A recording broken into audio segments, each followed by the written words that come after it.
والسلام على أشرف الأنبياء والمرسلين وسيدنا ونبينا وشفيع ذنوبنا ومولانا أبي القاسم محمد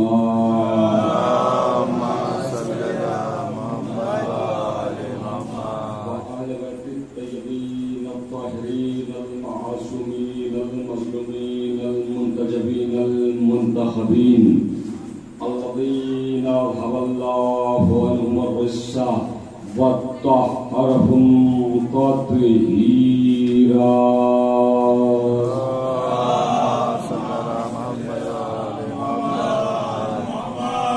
ولعنة الله على أعدائهم وقتلتهم وغاصب حقوقهم ومنكر فضائلهم ومصائبهم وولايتهم وشجاعتهم وسخاوتهم وَتَشْيِهِمْ أَجْمَعِينَ مِنْ يَوْمِنَا هَذَا إِلَى قِيَامِ يَوْمِ الدِّينِ أَمَّا بَعْدُ فَقَدْ قَالَ رسول الله صلى الله عليه وسلم بسم الله الرحمن الرحيم زينوا مجالسكم بذكر علي ابن أبي طالب صلوات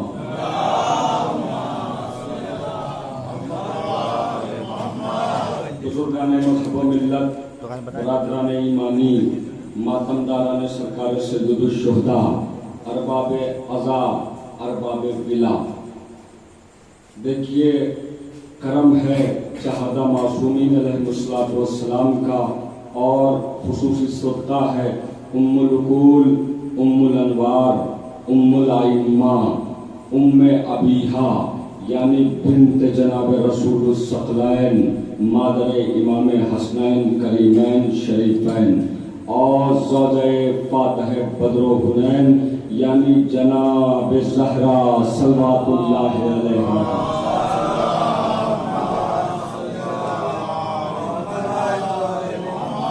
قابل تعریف ہیں وہ حضرات اور لائق ذکر ہیں وہ افراد جو اس پورا شوب ماحول میں اور رات کے اس پہر میں عزائے سرکار سید الشہداء برپا کرتے ہیں، اور قابل ستائش ہیں وہ مومنین کہ جو ان مجالسوں میں اس پورا شوب ماحول میں شرکت کرتے ہیں۔ دیکھیے ہمارے مولا نے، ہمارے مولا متقیان نے اپنے صحابی خاص جناب کمیل کو ایک دعا تعلیم فرمائی تھی، وہ دعا ہے دعائے کمیل۔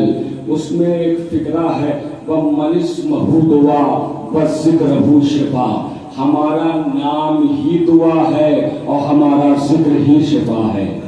عزیزان گرامی، میں نے جس حدیث مبارکہ کو عنوان سخن قرار دیا، یہ ارشاد پیغمبر ہے کہ اپنی مجلسوں کو زینت دو علی کے ذکر سے۔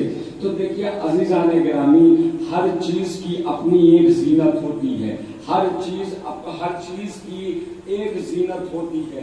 جیسے کہ چاند کی زینت کیا ہے؟ اس کی روشنی ہے۔ دریا کی زینت کیا ہے؟ اس کی روانگی ہے۔ عورت کی زینت کیا ہے؟ اس کی حیا ہے۔ مرد کی زینت کیا ہے؟ کہ اس کے چہرے مبارک پر داڑھی ہو۔ اسی طریقے سے عزیزان گرامی ہر چیز کی زینت ہوتی ہے۔ ستاروں کی زینت کیا ہے؟ کہ ان میں چمک ہو۔ عزیزان گرامی اگر ستارے ہوں، ستاروں میں چمک نہ ہو تو ستارے تو ہوں گے مگر ستاروں کی زینت نہ ہوگی۔ دریا ہوں، دریا میں روانگی نہ ہو، دریا تو ہوگا مگر دریا کی زینت نہ ہوگی۔ عزیزان گرامی عورت ہو، عورت میں حیا نہ ہو تو عورت تو ہوگی لیکن عورت کی زینت نہ ہوگی۔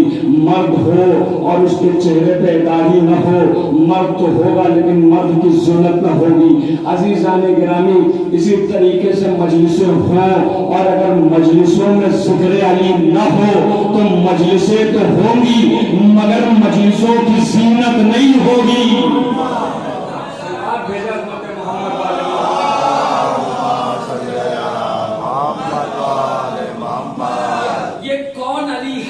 یہ یہ کون علی ہے؟ عزیزان گرامی بس 2-4 منٹ میں ربط مصائب پہ آ جاؤں گا. یہ کون علی ہے؟ یہ کون علی ہے جس کے لیے رسول اکرم نے ارشاد فرمایا زینوا مجالسکم بذکر علی ابن ابی طالب، اپنی مجلسوں کو زینت دو ذکر علی سے. یہ علی کون ہے؟ یہ علی توحید کی زینت ہے، یہ علی نبوت کی. بھائی تھوڑا سا جاگ کے اور بیداری کا ثبوت دیجئے. دیکھیے یہ وہ در ہے، یہاں پر حور سویا تھا لیکن روزہ عاشورہ جاگا تو اتنا روشن ہو گیا کہ آج قیامت تک کے لیے علیہ السلام ہو گیا. عزیزان گرامی جو اس فرش پر سو جاتا ہے اس کے مقدس ہو جاتے ہیں. ذرا جاگ کے سنیے گا یہ علی کون ہے؟ یہ علی توحید کی زینت ہے، یہ علی رسالت کی زینت ہے، یہ علی امامت کی زینت ہے، یہ علی ولایت کی زینت ہے، یہ علی ایمان کی زینت ہے، یہ علی ایقان کی زینت ہے، یہ علی سلمان کی زینت ہے، یہ علی مسلمان کی زینت ہے، یہ علی مسجد کی زینت ہے، یہ علی منبر کی زینت ہے، یہ علی محراب کی زینت ہے، یہ علی کائنات کی زینت ہے. اور رسول اکرم نے آگے بڑھ کے ارشاد فرمایا، علی کو دیکھ کے کہا یا علی انت زین الرحمان، اے علی تم فقط کائنات کی زینت نہیں ہو، اے علی تم رحمان کی زینت ہو.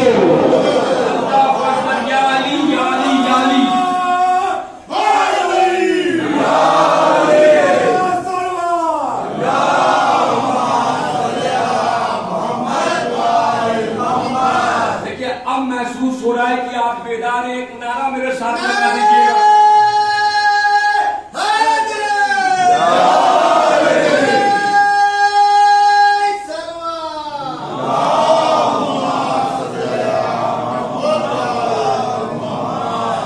عزیزان گرامی یہ علی کائنات کی زینت نہیں ہے بلکہ یہ علی رحمان کی زینت ہے، یہ علی رحمان کی زینت ہے. دیکھیے عزیزان گرامی ایک جملہ آپ کی خدمت میں عرض کروں گا.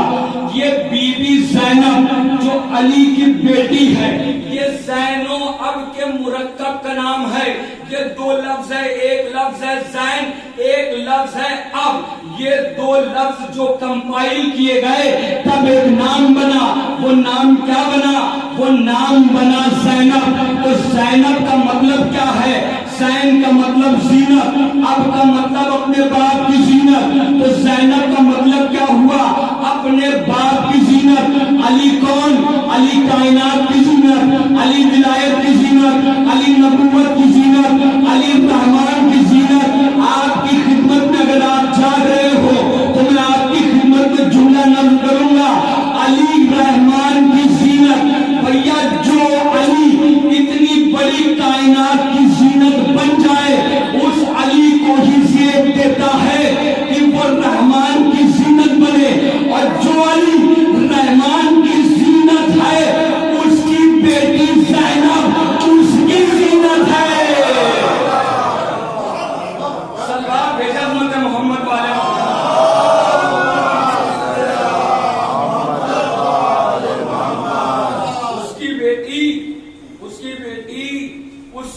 زینت ہے جو رحمان کی زینت ہے. عزیزان گرامی بس میں نے اپنی گفتگو کو سمیٹا. دیکھیے مجھ سے رضوان ماما نے کہا تھا کہ جنگ کے حوالے سے بھی کبھی آپ لوگ گفتگو کیجئے. عزیزان گرامی سنیے، جناب زینب مولا عباس کے پاس آئی، کہا مولا عباس جناب اون محمد کے استاد ہیں فن جنگ کی. تو ایک مرتبہ کہا کہ عباس میں یہ دیکھنا چاہتی ہوں کہ تو نے میرے بیٹے کو کس حد تک جنگ کا ماہر بنایا. میں یہ دیکھنا چاہتی ہوں. بس جیسے ہی جناب زینب نے سرکار باب الحوائج سے کہا، سرکار باب الحوائج نے آواز دی آن آ گئے. کہا محمد آ گئے. عزیزان گرامی یہی سے ربط مصائب ہے. آن آ گئے، محمد آ گئے. گھر کا صحن ہے. کہا کہ آج تمہاری والدہ گرامی یہ دیکھنا چاہتی ہیں کہ تم نے جنگ میں کتنی مہارت حاصل کی ہے. آج یہ تمہاری تیر اندازی دیکھنا چاہتی ہیں. ایک مرتبہ آن کو گھر کے صحن کے اس طرف کیا، محمد کو اس طرف کیا، یعنی آمنے سامنے آن و محمد کھڑے ہوئے ہیں اور انہیں تیر و کمان دی گئی. کہا کہ کمان میں تیر کو جوڑو اور دونوں آپس میں ایک دوسرے کا نشانہ لو. ابھی زینب یہ منظر دیکھ رہی تھی. اب بھیا کائنات میں سب سے نازک لفظ جو ہے وہ لفظ ماں ہے. ہر ادب، ہر لٹریچر، ہر لینگویج کا سب سے نازک لفظ جو ہے وہ ماں ہے. اب یہ مامتا دیکھ رہی ہے کہ میرے دونوں بچے آمنے سامنے ہیں اور یہ دونوں آپس میں تیر چلائیں گے، ایک دوسرے کا نشانہ لگائیں گے، لیکن ماں کی پیشانی پر بل نہیں پڑا. کیوں جانتے ہیں؟ کیونکہ اپنے بھائی کی شجاعت پر اس قدر ناز تھا. اللہ اکبر، اللہ اکبر. اپنے بھائی کی شجاعت پر اس قدر ناز تھا کہ ماں کی پیشانی پہ بل نہیں پڑا. ایک طرف اون کھڑے ہیں، ایک طرف محمد کھڑے ہیں. یہ دونوں آپس میں ایک دوسرے کا نشانہ لے رہے ہیں. ایک مرتبہ سرکار باب الحوائج نے کہا کہ بچوں تیر چلاؤ. اب بچوں نے تیر چلایا، اون نے محمد کا نشانہ لیا، محمد نے اون کا نشانہ لیا.